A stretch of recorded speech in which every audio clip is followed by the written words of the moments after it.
All right. Welcome in. It's another edition of the Believe in Georgia Dogs podcast on the Believe Network. Got a very special guest joining us here, Christian LeMay, former Dog quarterback, current college coach, and a Bill Walsh intern for the San Francisco 49ers.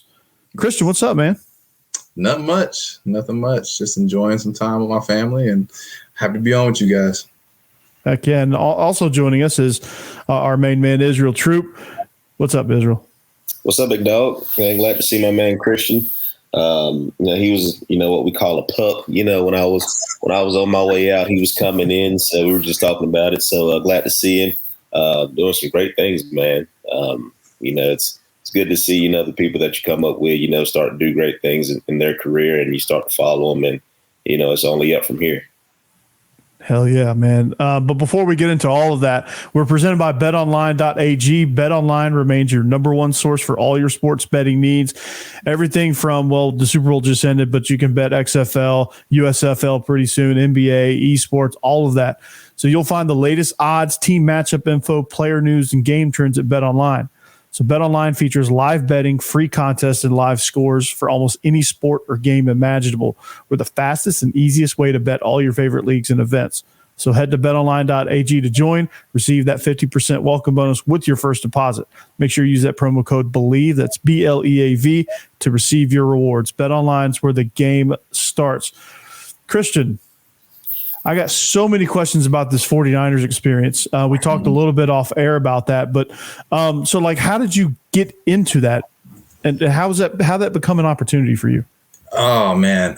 So funny story about it. I've been trying to get this internship ever since I got into coaching, and I thought it was just a selection and a random pick of the hat, which it's not in some cases, but in some cases it is.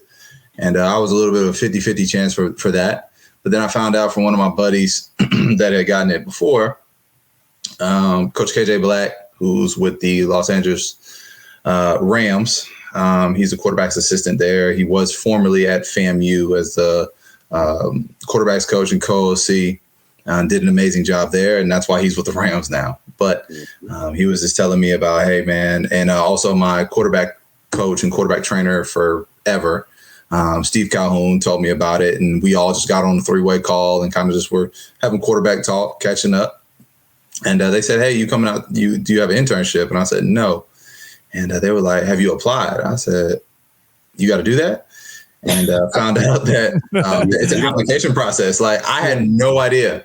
So regardless of whether you get picked randomly or you go through the process, you have to apply. And that's something that I think I've been trying to help a lot of people, because a lot of people ask me that question. What you're asking me is like, how did you get into this? And first off, you got to apply. So I think it opens up tomorrow. Do you pick the team, or do they just assign you once you get? Well, so you pick 5 teams that you want from each division. And I didn't pick it. It picked me. So sometimes you might not get that selection. Sometimes you might get the selection that you want. And what's funny, I met the value of relationships, right? So I met Coach Hank when he was at he was at UMass at the time. This is my first convention ever. And AFCA convention in San Antonio, Texas. We got in touch just through mutual contacts, mutual connections. And I was a new receiver coach. And as you guys know, I play quarterback. All I know how to do is drop back, pick apart defenses and all that stuff, right? So yeah, I had no idea how to do receiver play, and I just sat there. It was a whole bunch of legends that have been doing it for a long time. So I just sat there, shut my mouth, took notes, and I still have a picture to this day of the things that I got from him. So we stayed in touch. He's like, hey, man, I can tell you're passionate, you're hungry about this. And I know it's not your position, and it won't always be your position. But while it is, be as great as you can at it and in coaching it. So we stayed in touch, and we talked at least once per season, like whether spring, summer, winter, fall. So we talk about 4 or 5 times a year. And then I'd reach out, hey, man, how do you do stance and start? How do you do certain drills? How do you get guys' hands off down the field? Whatever I'll be struggling with. And, of course, he's busy coaching at the D1 level. He would reach out to me and just give an answer. And I, of course, thank you. And we talk and verbally and via text. I think that's important. A lot of coaches, they'll just hit you with a text when they see you get a job. Right. They don't hit you up with, hey, man, congratulations. Glad to see you doing well. Just hope your family's doing well. Right. And like just reaching out for no reason. I'm like, that's not genuine. It's, hey, coach, just checking in on you. I'm like, that's not genuine. I know a genuine person when I feel it. So we had a genuine relationship. I'd ask him how his kids were doing, and he asked how I'm doing and my family and things like that. And we ended up playing each other when I was at West Texas during COVID. So we met then, and he said, hey, let's stay in touch. And of course, we had always been in touch. But I did not know he had some things in the work of going to the NFL. Right. So he went to the Niners. I saw that he got the job. Actually, I didn't even know he got the job. That's how our relationship was. Like, I didn't reach out just because. I reached out because we genuinely would talk. And I'm like, hey, can I ask you some questions? We're going into spring ball. I want to get better from the last season. And hopefully you guys finished out well with your season. And also, this is in the midst of COVID. So I'm like, I hope your family's safe. And it was I think like during the weather storms that we're having in Texas that were like -5 degrees. Oh yeah. The famous ice storms. Where is West Texas A&M? The middle of nowhere. but it's in Amarillo, Texas. The school is in Canyon, Texas. But I lived in Amarillo. Wasn't a bad place at all. Everybody knew everybody. Everybody was super friendly, and you hear people say howdy, literally. You see Sandy Cheeks on SpongeBob and saying howdy. That's kind of like how I looked at first. I was like, you speaking to me? Like, what are we doing? And really say howdy. Oh, okay. Man, it's like howdy. I was like, what the heck is this? I'm like, what in the Toy Story in the world is this? Like I feel like I should have said, howdy, partner, there's a snake in my boot or something. Like I had no idea that this was real, but I loved it. And the people were always so nice, so genuine, and made some lifelong relationships while I was out there. But we were talking, and he told me, he's like, yeah, man, I'm in San Francisco, so I ain't worried about that storm, but thanks for checking in. And I was like, what are you doing out there? He's like, I'm the assistant receiver coach. And he said, if I can get you an internship, I'll try to work on doing so. So we had texted that year, didn't work out.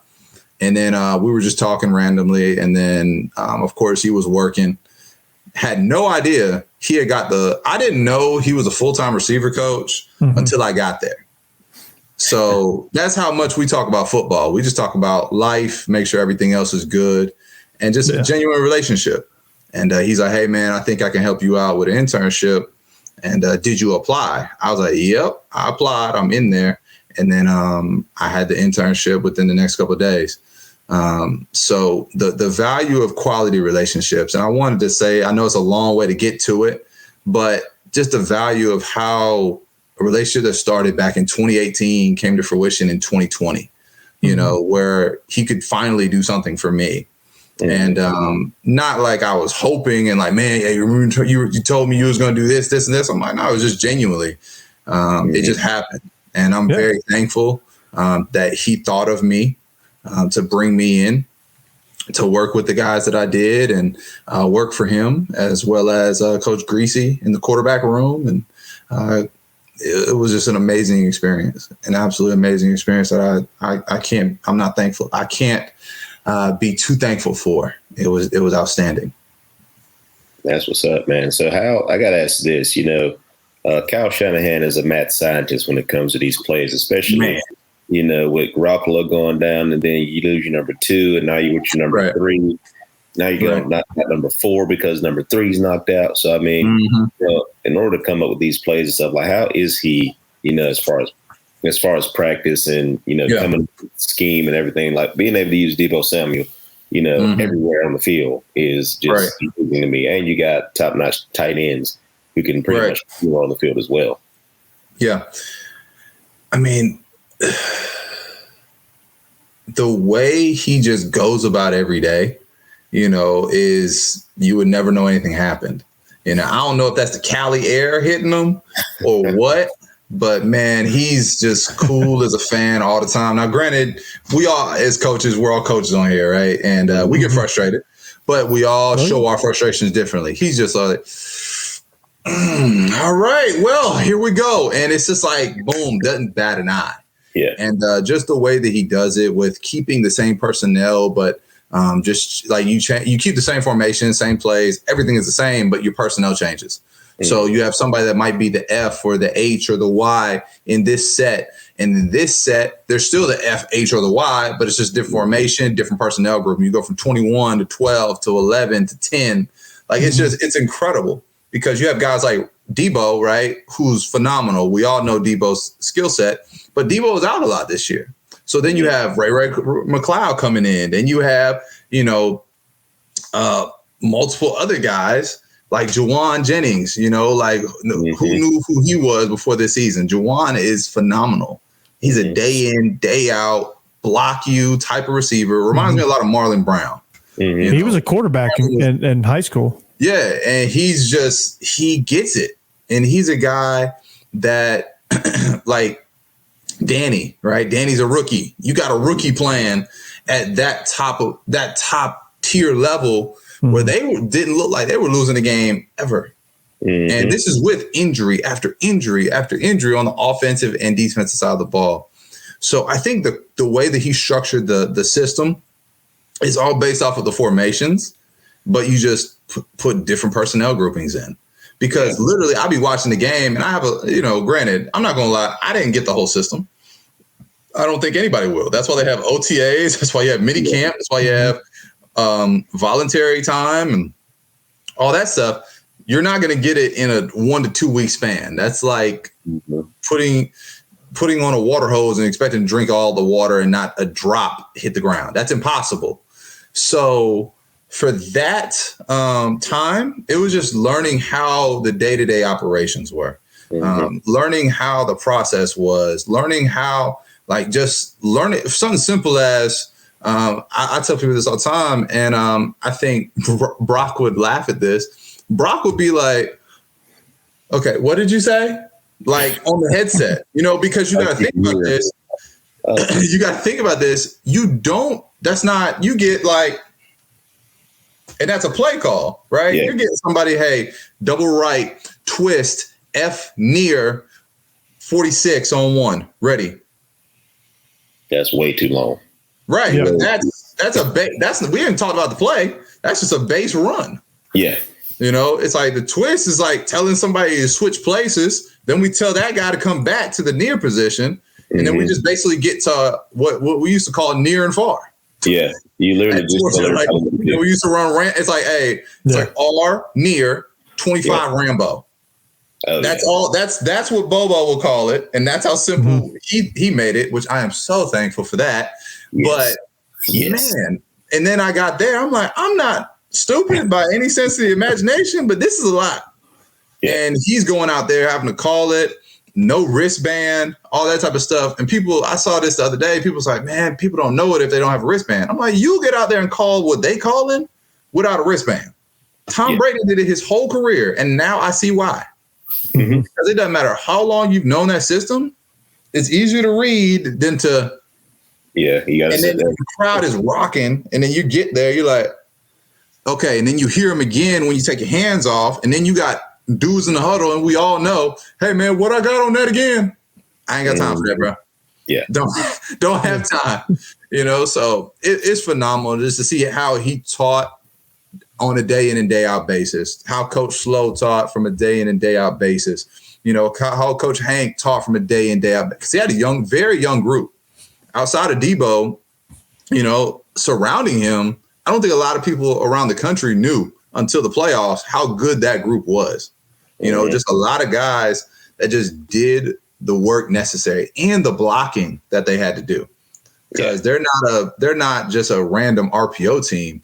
They're very calculated with that, and you have to, you have your push cracks, you have your man-to-man blocks. You just have to win. They have guys going to block linebackers, You know, like that's not normal in most systems. So I loved it, man. I could talk about that all day. Just the sheer mastery of each coach. You know, even you got Anthony Lynn, former head coach. You know, then we have D'Amico Ryans on the other side. You know, a now current NFL head coach. You know, and you just go on and on. I could talk about every single person in that facility. And then you just see the level of excellence that from the person that picks up the trash to the person that cooks the food to the person that, you know, draws the lines on the field, like everybody's just level of excellence, but with a purpose, you know, and I loved it. I loved every bit of it. Hated to leave. That was probably one of the saddest days I've had this year. If you played your cards right, you'll be right back there. I pray every day. Mentoring Trey Lance and in my time and Brock, in due time. In due time, when the Lord sees it fit, and I just need to be ready. That's it. Well, let's rewind all the way back to high school. Christian LeMay being recruited. What was the recruiting process like for you? Being a kid from Charlotte, I'm sure all the North Carolina schools were all over you. And you know, Georgia comes in, and I think Bobo had the state of North Carolina. Yeah. So what was the process like for you? Like, how integral was Coach Bobo in with you signing with Georgia? I think everybody on that staff was integral. I know Bobo was a huge part because he was my position coach. But for me, I'm actually from Gainesville, Florida. So funny enough, I don't know if anybody knows that. I think that was a big thing toward the end of my process. People started like, so I'm from Gainesville. Like I lived there till I was about 13 years old.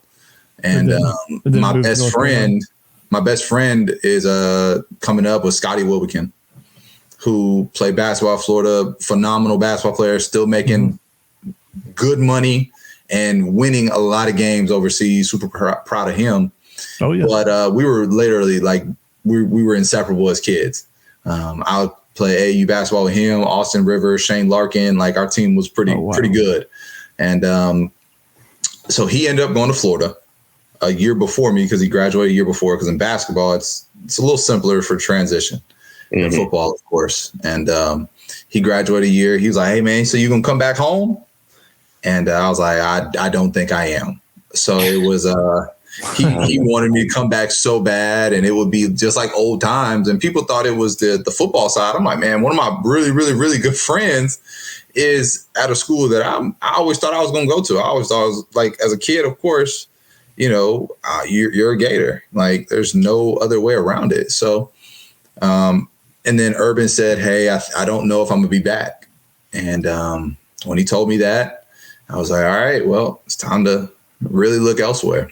And I always had Georgia pretty high, and it's not like I was going to Florida for sure. It was just like that was the God way of telling me, it's like, hey, look, this is definitely not it. Your childhood dreams are no longer your reality. And when he speaks, you listen.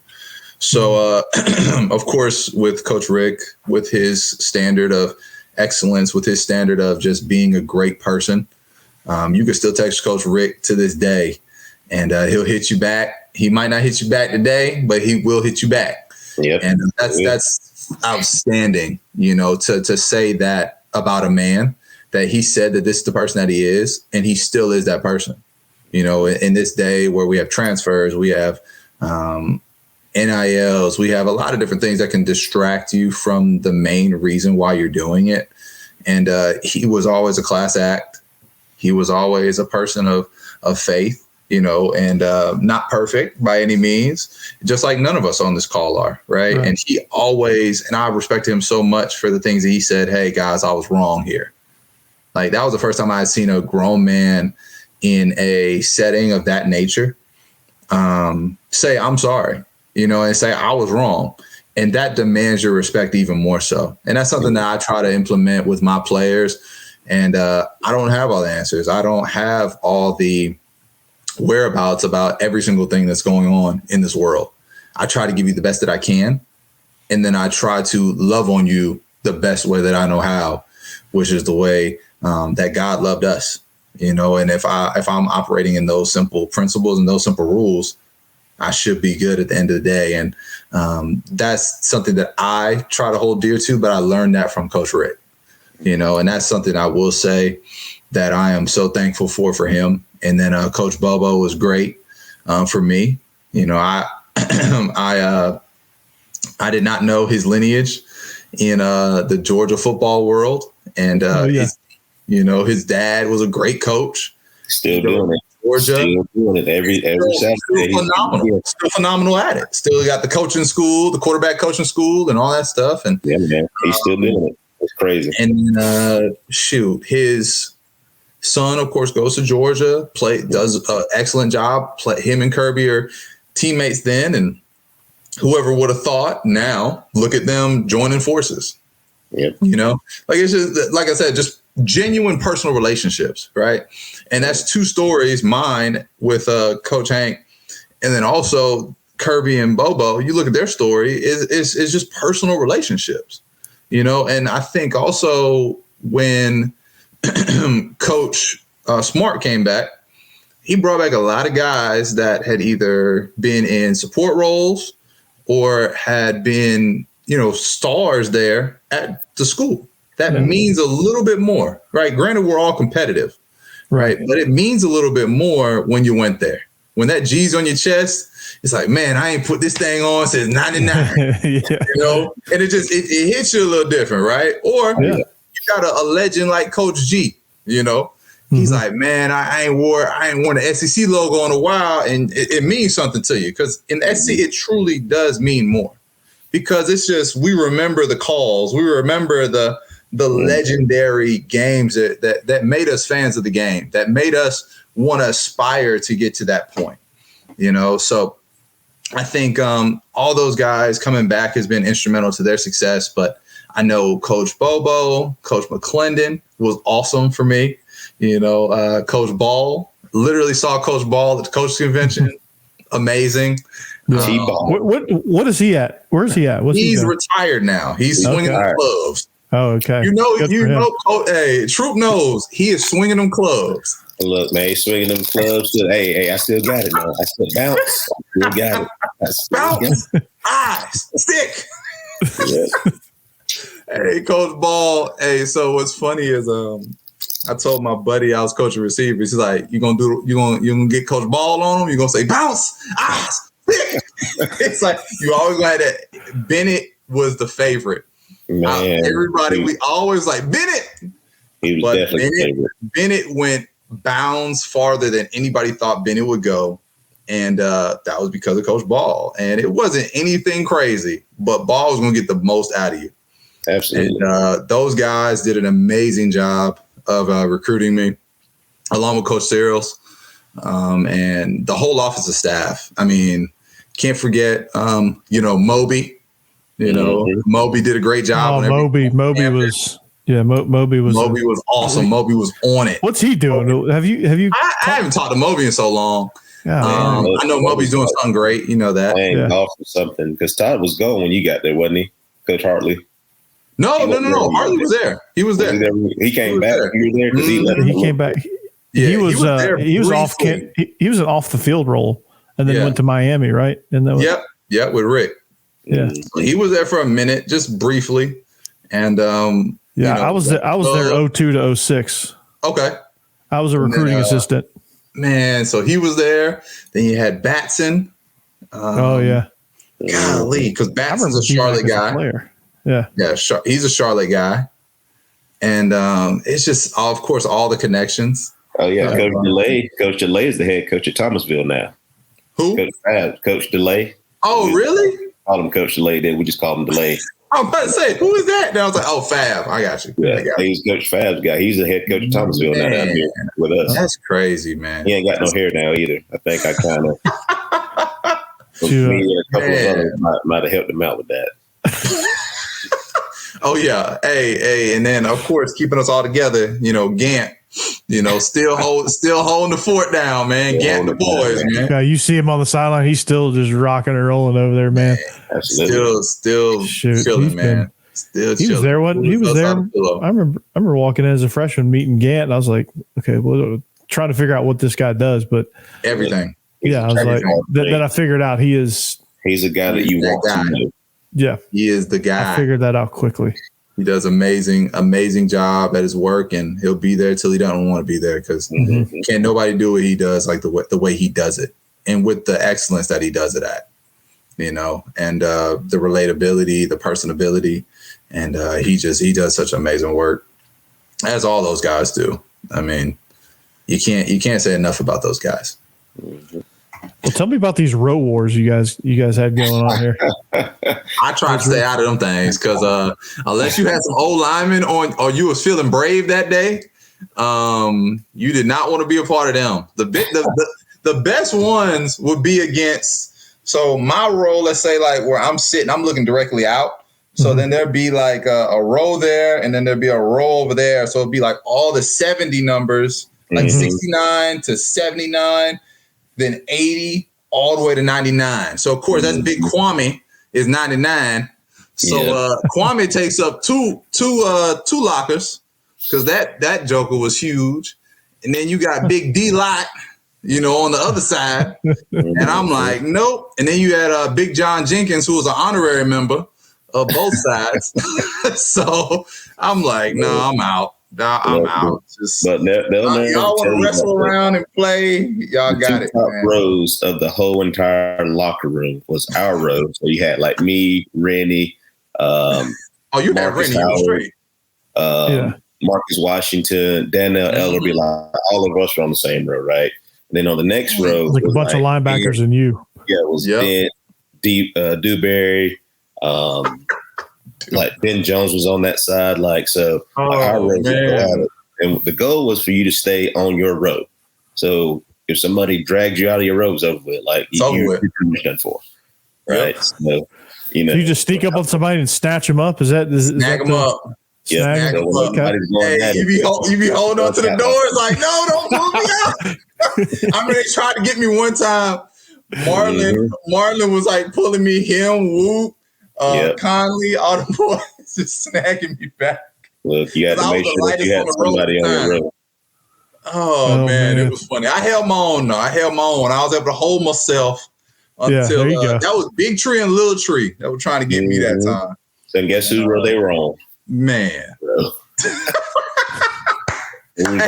I held my own, man. So Israel, you were just chilling on Easy Street, weren't you? Dude, my row when it kind of got a little iffy there for a second when Danielle and like Marcus Howard and all those guys kind of left, but then we regrouped and we got back. So, but when I first got there, I mean, you had J.O., Cade Weston, all those guys were on the same row, along with Chris Davis, Sturdivant. I mean, and all those guys were on the row at one point too. So, I mean, the only row that we really didn't mess with was 1 through, I think it was like 15 or something like that. That was like the quarterbacks and all them. Yeah, 1 through 14. 1 through 14, because 15 would be all the way to 31. So it's 15 to 31, I think. Yeah, so we would have to steal like Christian row. We'd go over there and like steal one of them and bring them over there. And you had to hope that your row could fight because they had to come and get you off the road. Like, we weren't going to give you up. Like, they had to come and get you. Oh, man. Jeez. Good times, man. Road Wars was classic. Hey, don't. Hey, when you try the key was to try to catch somebody sleeping, charging their phone or something like that. So you catch them sleeping before meetings or something like that. It was like, come get them, snatch you up. You be laying there asleep. They see, you like the whole meme just sliding. Oh man, that was good stuff. Yeah, trying to figure out what the hell's going on. Great stuff. And next thing you know, you off the road and it's like, yeah, it's over with. Gone. That's one down. Man, good times though. But people never know like how much fun we had. It's all they see is us like winning games and stuff. And you know how it is, especially now the pressure is just astronomical now with those guys, especially after winning national championships. But people try to talk about Coach Rick in that era, during that time. But I mean, we were close, man. All of us are still close. I mean, we were just talking about Boykin and all of us guys, Sanders, we were all roommates during that time. So, I mean, we all still get along and we all still talk. in some shape, form. Like you said, relationships. I might not be able to text you, but I'll tweet you and be like, Christian, man, what's up? Just little things like that. So, I mean, our group, as a whole, like I said, for NIL and all this stuff that goes on now, we're just a tight, close group, that friendships, that just kind of lasted throughout, this time that we're in these days. Yeah, no doubt. Yeah, man, that seems to be the theme of this whole thing, man. It's relationships and seeing where they go and seeing where they take you, man. It's truly a great thing. But Christian, when you walked into the locker room for the first time, I know you guys were passing by like ships in the night, bowl practice, things like that. What you walk out to your first practice, like what is that like for you? Like I don't want to say intimidating because that's probably not the right word, but like just how it like different and describe that first practice. Yeah. So I was actually my locker was right next to Ben Jones. When I first got there, before I got my number 16, which was Durham. Durham had it then, and he's like, "Hey man, just hold it down over here for a couple more days, and I'll be gone," and all that type of stuff. So Chris was great during that time, but just hearing that conversation, it's like, wow, this is really how this goes. This is really the business that I'm a part of. And walking onto the field, you see the guys that you've been watching on television forever, and you're like, I'm actually here. Like, this is like insane to think about. And regardless of how bad the season was that year, for you guys, troop on your way out. But for me, it was like, I can't believe I'm a part of this. Like, you work hard for that moment to hold that football in your hand. And I think the biggest thing is you got to get used to that football, because that Nike football was no joke. That thing, you might get one perfect. You might get one that got a couple lumps in it. And so people don't understand that was a task in itself, coming from GSTs or whatever you came from. That's a big deal in football. And that's why people don't notice this now, but they went with the Wilson type of model for the Nike football because a lot of schools were petitioning that they were about to no longer play with those footballs because they were really bad. And so getting used to that, I'm like, man, can I throw the football still? It's like, nah. And I'll never forget. I forgot it was like Aaron and some of those guys. They're like, nah, you still got it. These footballs just suck. So I was like, all right, cool. And just having that discussion and just learning. Anybody else who got yelled at the most, aside from me, just because it's me, was Christian during the particular time. Man, what? You can't right now. It's a little different, big dog. Man, listen, it was different. And then I'm coming in at bowl practice, just trying to help in any way I can. Staying in the Classic Center, staying over there, just walking over every day. Just like, man, it's my first time being on my own and all that type of stuff. And literally just a couple weeks earlier, I'm over there working out and, just getting ready for this moment. And now you're there and you're thrown into it. And you got all these guys, first rounders that are, your scout team guy and first rounder, or just guys that played long careers in the NFL, and I tell this to guys all the time. Like my freshman year with my class, I just go down the list of guys that were on the 2D, and we would go 2s versus 1s, 1s versus 2s. And you're like, dang, I played against at least 30 guys in the league that played at least 3 to 4 years. And and now the talent is even better, like it's just crazy to think about. So walking down that, first off, there was construction. There was no locker room and all that stuff, that top field that we didn't have. So that wasn't there. So I came for Elite 11. Trailers, man. They'll never understand the world. So I'm passing the trailers. And, of course, I see Coach Ball out there with the receivers. I'm like, man, that's AJ, Troop, like dudes like that I've been watching, TK, Marlon, Woody Woo. just guys that I've been watching, like, man, I wonder what it'd be like to throw to that guy. And now it's here, you know, and then I'll never forget it. We're in 2-minute drill. True might laugh at this one. I think it was a Demon. So we go R144 Demon going in toward the track. And AJ is running a post, top side, jumps up between the goalposts. His hand is like his elbow is above the goalpost, catches the ball in stride, gets both feet down, not one, both, and then just keeps running up the hill. And then we're like, well, game. And then we all just run off because it was like one of those last bowl practices. And it was like, yep, that was it. That was it. And I just remember meeting Artie Lynch, and Artie Lynch was redshirting that year. And he had the whole UCF logo on his helmet and all that type of stuff. And he's like, man, it's my last day in this. And just those are the little things that you remember. I remember when we would get Butt Hut with Kool-Aid or Peaches. Yep. Peaches. Man, that thing was so good. Just the little stuff. Like, people are like, you remember that stuff? I'm like, I do. You know, and but that was my greatest memories from that. And it's just the guys that I was crossing paths with on their way out, and kind of just learning my way from them a little bit, and just trying to take what I could and do what I could with the opportunity that I had. And it was awesome. It was awesome. I'm thankful for it, for sure. I bet, man. I bet that sounds that's intense for one, coming out to the practices like that, man. Troop, what you got, man? Man, I mean, it's just, I would tell you all my memories, but you know, they're probably not good for this show. You know, particular point if you want to take this listening. But having somebody who played, you know, for Coach Bobo, you know, and how intense he could be, you know, at quarterback position.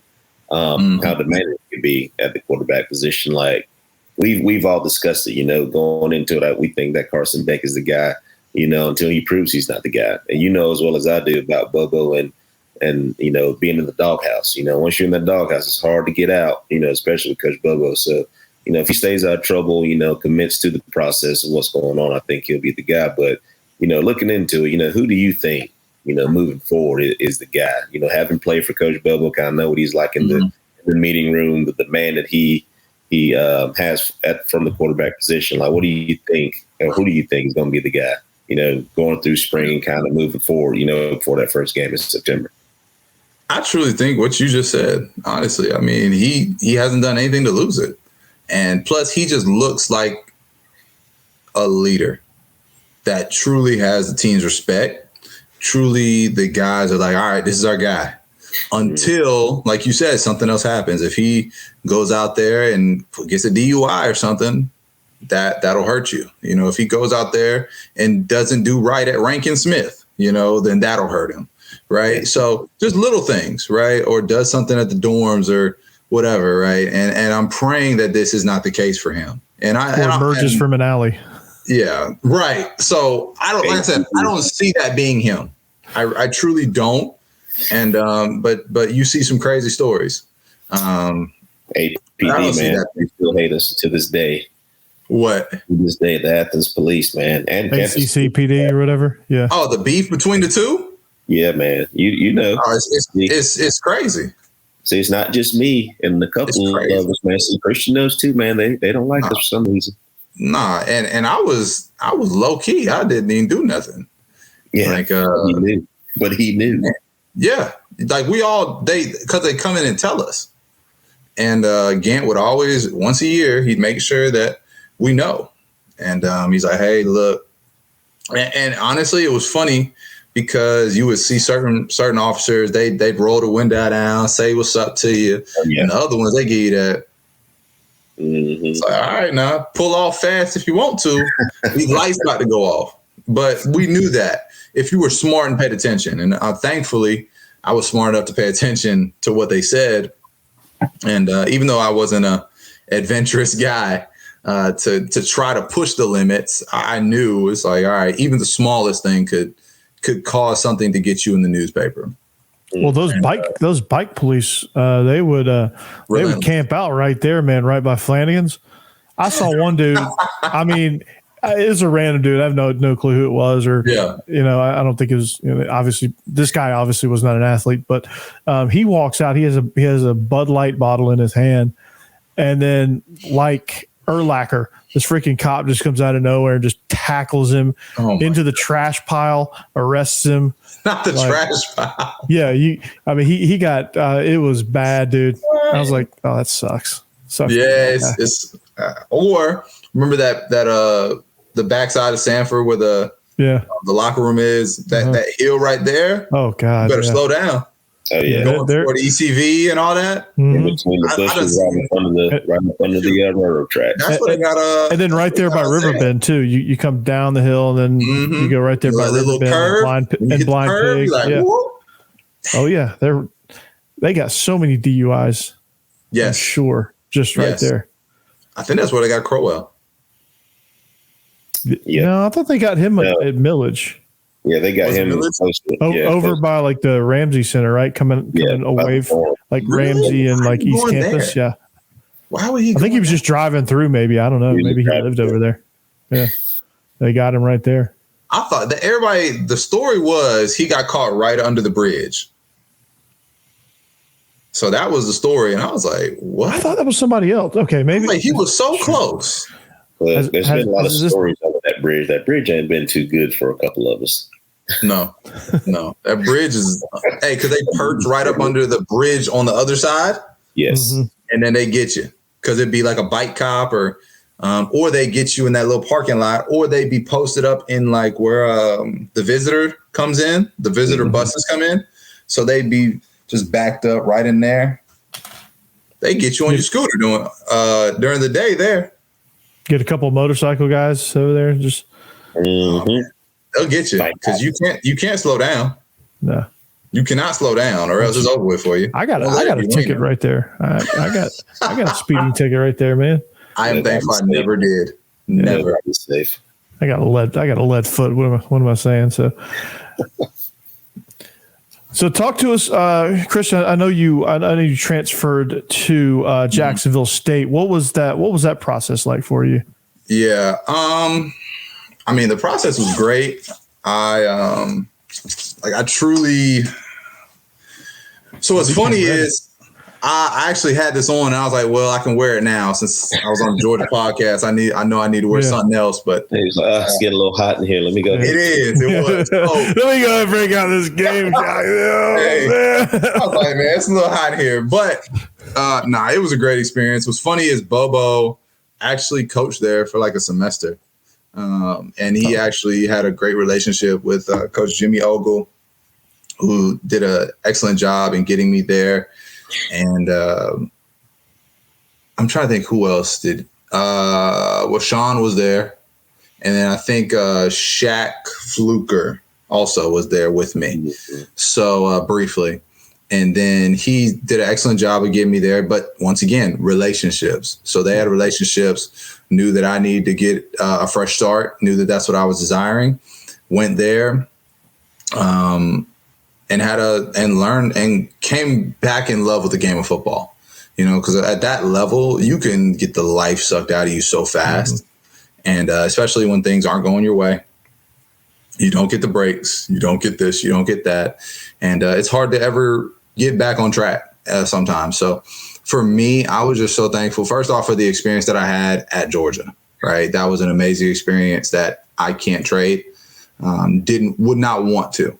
There might be some certain things I might say, I wish I would have did this sooner. Or I wish I would have did that, but I can't. And I'm thankful that it worked out that way because the relationships that I created are on top tier. I wouldn't trade them. And then same thing at Jacksonville State. I would not trade that time for anything. Like some of my best friends, I've like some of my best friends are from both schools, and we're still close to this day. Like I literally just saw, I was coming from a coaches convention down in Birmingham and saw a couple of my roommates and teammates.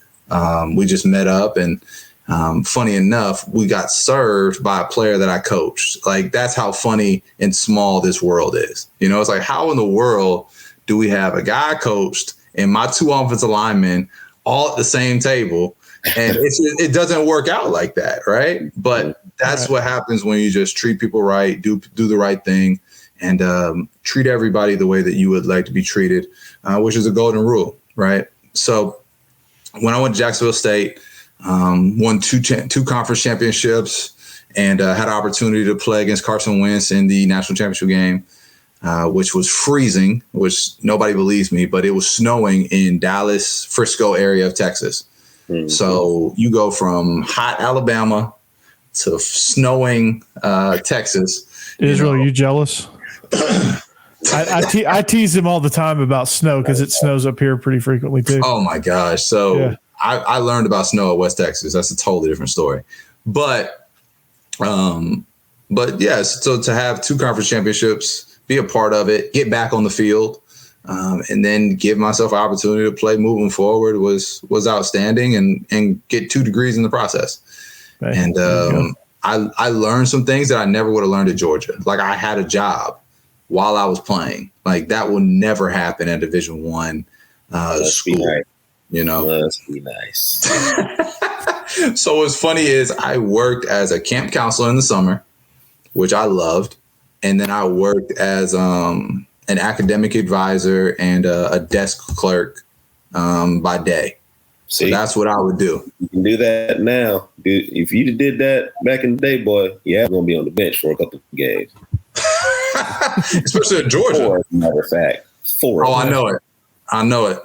So as long as you were getting paid what everybody else was getting paid, which I was, you're good. And but you're getting that experience of real life work, right? Because as coaches, we work, then we go to coach, right? So that basically is where I get that work ethic. It's like, all right, do whatever I got to do, then go coach, then come back, do whatever work I got to do, and then keep it moving and do whatever I have to do to move forward for success. So I think that experience was great, and just meeting more great people.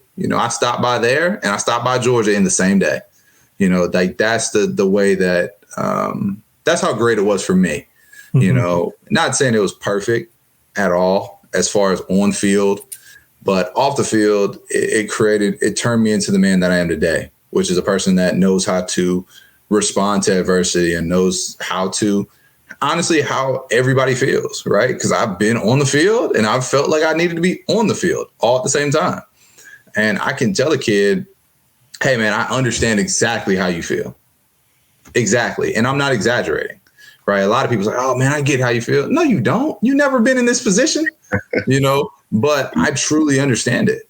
And I understand how it feels to watch other people being cheered for and you feel it should be you, but also to have that be you. To be a part of successful teams, to be a valuable member of that team. Because just because you're not in the limelight does not mean you're not in the light.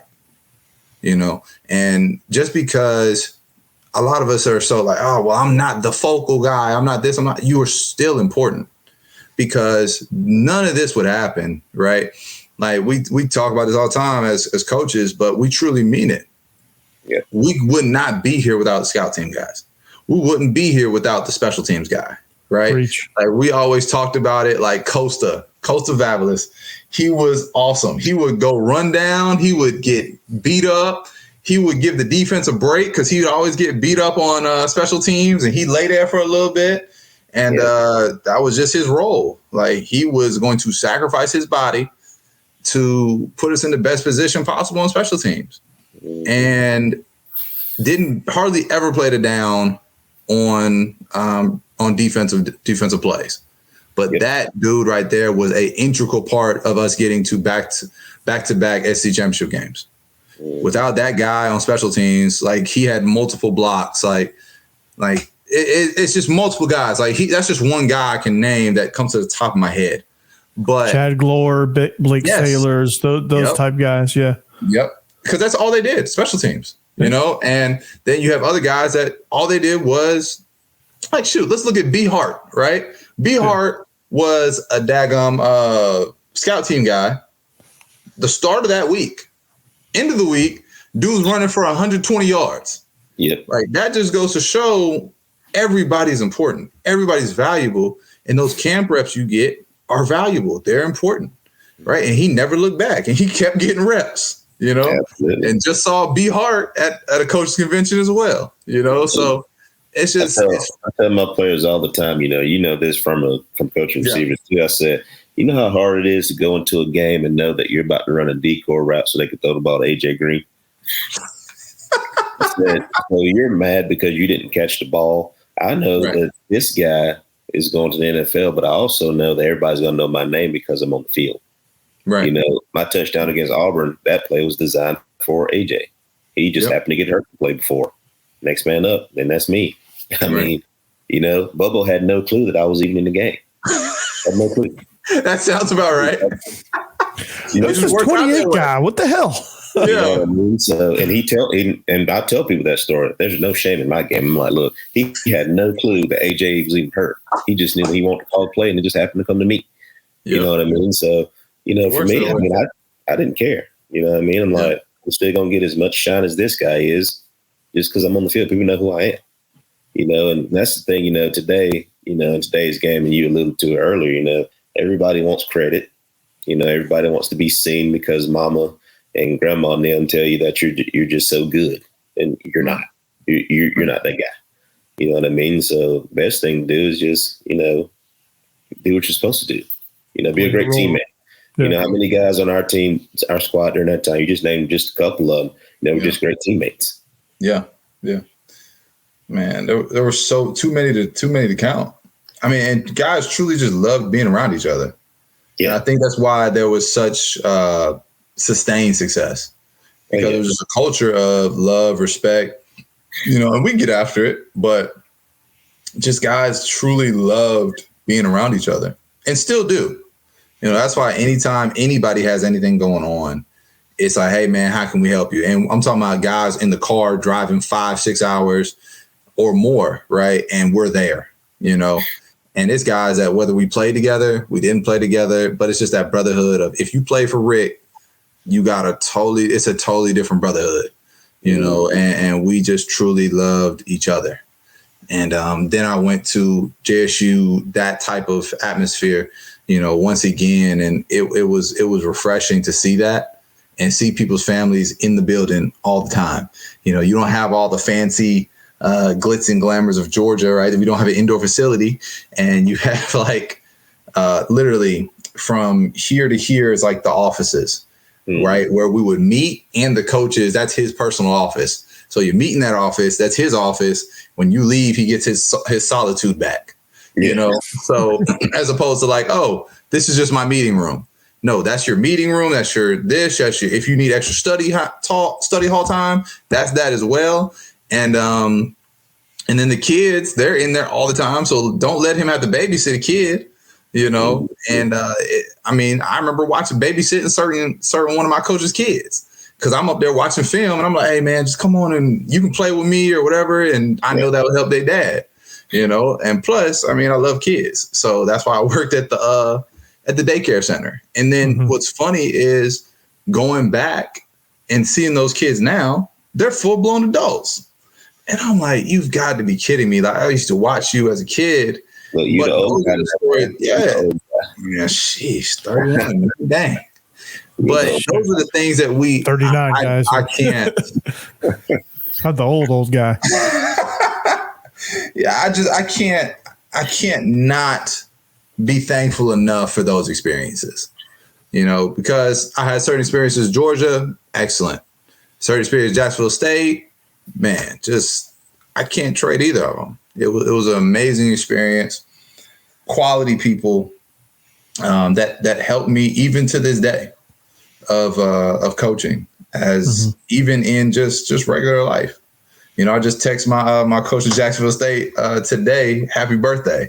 It's his birthday today, and just I know that he's kind of like Rick with that relationship, and just hit him up and we'll talk, and it'll pick up like old times. And it's just amazing how this game just continues to revolve in revolutions.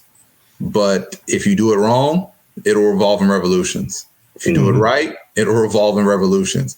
Either way, it's going to revolve and go around, and people are going to hear about you. But what do you want them to hear? So I'm thankful that is good things so far, and I look forward to continuing to keeping that be my story. That's what I'm in it for. Well, before we let you go, this is a question for both of you guys. Like, when was that moment that you knew, okay, coaching is for me, whether it be on the high school level, college level, even the NFL level for you, Christian? Like, either one of you can start, but like, what was that moment like for you? When did the light bulb pop in your head? Hey, I've got to coach. This is it for me. It's funny because when it hit me, I did not want to coach. There was nothing I wanted to do in life, but I knew I didn't want to be a coach. I knew that, from dealing with myself and looking at, what all the coaches had to do with me. And then the light bulb went off. I think it was like 2015, like my third year coaching. And, I had a kid who was just like me. I'm talking about good kid that just was a turd every once in a while. And I was like, you know what? I bet this is what it was like dealing with me. Just would do little things, be a really good kid, just do little things, just get on your nerves, having to correct them and stuff. And I was like, you know what? This is when I know it. This is what I was meant to do, because I mean, it's just all about, repaying the debt. I just call it repaying the debt. You had coaches who looked out for you, helping you get there. And then like, once it clicks, and then just dealing with that kid, I was like, yeah, this is it for me. Like, this is what I'm here to do. I think kind of the same story, a little different. For me, I never wanted to coach. I always was like, man, I'm gonna have a nice job or be on TV or do this, that, and the third. And of course, my major was sports broadcast journalism. So I was at Terry when I was at Georgia, or was going to be. And then I was like, yeah, I'm not doing that. So I just changed to mass comm. And old Grady. Yeah. College. Yeah. I thought I was going to be Terry, Grady, one of those two. Because I also was a digital broadcast journalism. So I was like, yeah, I'm going to be in one of those two buildings. Like, we'll figure it out. And then after I was done playing, got a job and was working that job, doing good at it. And then somebody dragged me into training, like quarterback training. They're like, man, could you please? I'm like, literally for weeks would just ask me. And I'm like, man, if this will stop you from asking, fine, I will do it. And then did that. And I loved it because I was able to work with quarterbacks and teach them what I had learned, from my quarterback trainer, Coach Calhoun. And he did an amazing job and has trained so many great quarterbacks throughout the day. And I was just able to give back what one was needed, because if it's not needed, you shouldn't be there. Right. But it was needed. And I was asked, I'll only go where I'm asked. If you're not needed, if it's not asked for, then it's not going to be appreciated. So, shoot, even Jesus didn't get honor in his own hometown. That's why he did all his greatest works in outside countries, because they didn't appreciate it. Like, think about that, not appreciating Jesus, right? But when that happened, I was okay, cool. And then I was like, I'm never going to coach though, like full time. And then my coach at Jacksonville State, Coach Gross, he would always hit me up. Hey, so I got a spot for you. And he would always the same thing. Hey, I got a spot for you. And I'm like, man, I'm doing this, and this. And I was doing radio for Jacksonville State for home games, and working my way into television and things like that. And then everything folded with my company, because I was working with Under Armour, doing team sales, doing a decent job there, living in Athens, of course, which is amazing because, you're living a good life. And I was close to my family, was able to watch my little brothers play, which I always wanted to do. And I just kept getting that tug he's like, hey, you ain't doing nothing else. Just go give it a semester. He said, and he hit me up the third time he hit me up. And it was 3 years later, of course, from when I left, because he wanted me to come right into it. after I was done playing. And this 3 years after I was done playing professionally as well. And he said, are you, he's like, hey, I got another spot for you if you want it. And, you know, my boy. He got me. And I thought it was only going to be a semester, finish up. You know, I was like, man, I already got a master's degree. I don't need a master's degree. So I was there, finished up a semester. And I was like, man, let me try to get this job. And just to see what happens. Applied, got it, and been rolling ever since. But like I said, without him, I wouldn't be in this profession because, one, I saw two men that did it in a way that I would say if I ever do it, I got to do it like them. Mm-hmm. And then also I had a great relationship with Dabo Sweeney. And I'm like, if I ever do it, I want to do it like these men. You know, I want to be able to have faith-based, you know, be able to speak on it. And my players know that that's where I stand. I'm not going to judge you if you don't believe. Right. And I think Troop knows, it's like, hey, look, it's always open. It's always optional. T-Set loves you regardless. Right. And he's going to hug you regardless, you know, and Chappie, as well as Coach Rick or anybody else. And he had, you know, we had some guys on the staff. We're like, whew, you are far from the Lord. But, yes. But they all knew it's like, this is where I stand.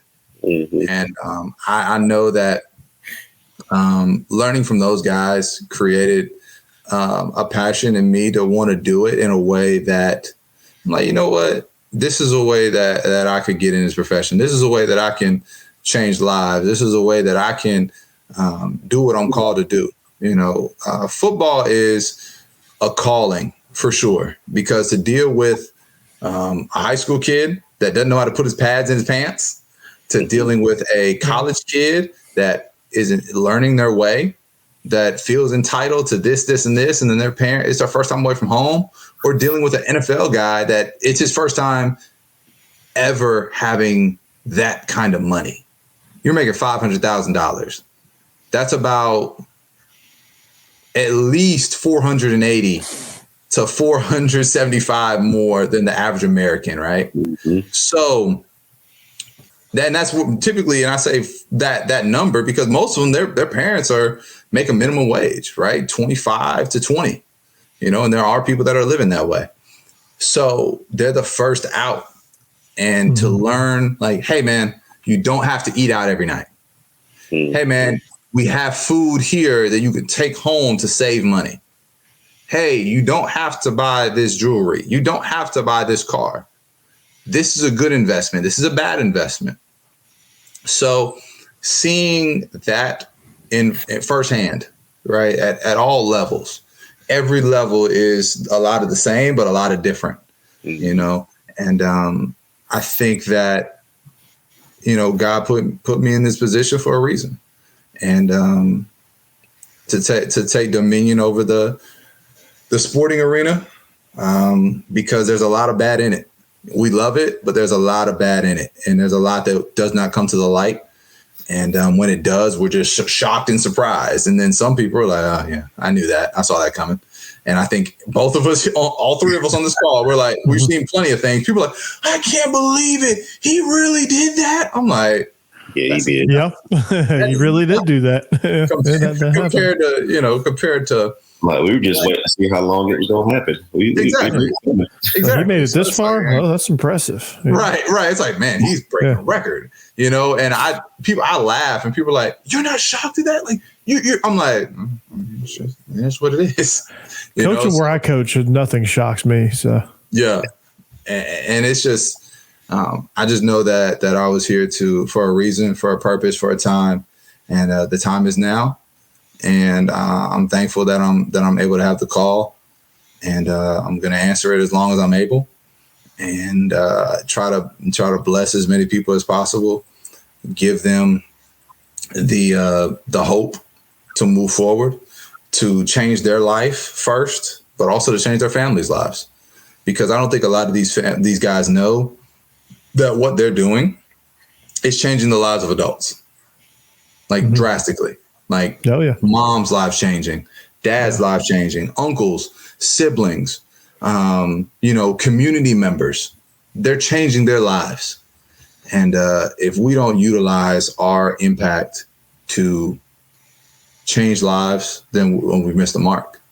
So just trying to make sure that this industry that I never thought I'd be in, that I impacted to the greatest upteenth degree that I possibly can, for as long as God wants me here, for His will, His glory, and His purpose. And that's how long I'll be here. Well, dude, that's a perfect ending, man. We'll end right there, man. It's Christian. It's great to have you. What are you up to these days? Right now, I'm about to make a decision where I'm a coach next year. But till then, just training quarterbacks. That's pretty much it. Just trying to give back and enjoying some time with my family now before I head out and go on my next assignment. You go where you're needed.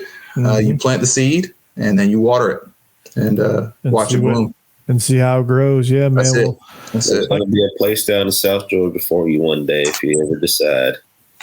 Man, look, you ain't got to tell me twice. Look, I'll even make it sweet for you, man. You can just be in the weight room all day and, you won't have to do too much. I can make it sweet for you now. Just be ready for that phone call. I'm going to be ready. Hopefully it's for me coming down to recruit. Centennial High School is looking for a head coach here in Nashville, Christian. If you want a certain former high school fullback tagging along with you to help you call plays, we'll get it. You're used to the snow now, so it's all good. Oh man, I'm so used to the snow, and it's unfortunate. Yeah, that. I don't want no part of it. Well, Christian, man, it was great to have you. You're welcome back anytime. We'd love to have you back. Chop it up sometime during the summer, even during the season if you get time. I know wherever you're coaching, you'll be busy, but we'd love to have you back. And we'd love to expand the reach of this whole thing and talk to your teammates about it. Let's get some of your teammates on as well. And it's gonna be a nice ride, and I'm glad we have this platform. I'm glad I was able to bring Israel on 3 years ago. Met him same way I met you, and then just keep this thing growing and give us a platform. Not only talk Georgia athletics, but just a fellowship between two high school coaches. Right. And it's been great, and some of the guests we've had along the way have been awesome. Yourself included, and you have an incredible story, and I'm glad you got to share that with us. And I appreciate it. There's probably we need way more time to get into a lot of other things, but that'll be for the next. That'll be for the part next. 2. Yeah, we're set. We're doing this right now. We're gonna say part 2 is happening. We'll do it. And next, even if I have to drag you out Row War style. Oh God. It's happening. Hey, next time I have a school and all that stuff at the bottom, or an NFL franchise, one of the two. So hopefully an NFL franchise. That'd be cool. It'd be sweet to say, hey, I know somebody coaches in the NFL. Hey, well, shoot. Speaking of, Thomas Brown is with the Panthers now. Yep, he's the OC. And what's funny is TB. Let me tell you how funny this is. TB or Coach Brown or Thomas Brown, depending on how you know him. I know him as Coach Brown, right? And so he was my assistant strength coach. He was in charge of my rack. Him, Rex, and of course, Coach T. Yeah. But there's one other I cannot remember. Brad was there too. Brad was there. Coach at Loganville. Who left and went to to Philly? That's Keith Gray. Keith, yes. Keith. I knew Keith, yeah. Yep. So, but Coach Brown was there when I was there, and he left my first semester in 2011 to go to Chattanooga. So 2011 to now, he has gone from Chattanooga running back. No, he went from strength coach, assistant strength coach at Georgia, running backs coach, and now he went to assistant head coach last year, and now he's offensive coordinator. It's just like he did a stint in Wisconsin. He is a dog, but he is a dog through and through, and he was a daggum good one. Oh hell yeah, a daggum. He was so fun to watch. Man, him and Noshawn together. That was deadly. Yeah. Absolutely. I was just leaving when those Good two time. were a Good duo. time. Man, had that mug rocking. No, you bet. It made it real easy to bring out a black uniform. Goodness. It made it real easy to recruit, to talk to those Yeah. recruits during that time, especially in that game. You want to talk about some buzz going on in that little recruiting box that they send you guys in? Yeah, with the Skittles, little Skittle packs and all that. I remember that. Good times, man. Yeah, man, it's gosh. great. But part Good 2 time. coming soon to a podcast waves near you. Christian LeMay, thank you as always. We are the Believe in Georgia Dogs podcast on the Believe Network, presented by betonline.ag. Have a great rest of your week. Until next time, go Dogs. Go Dogs.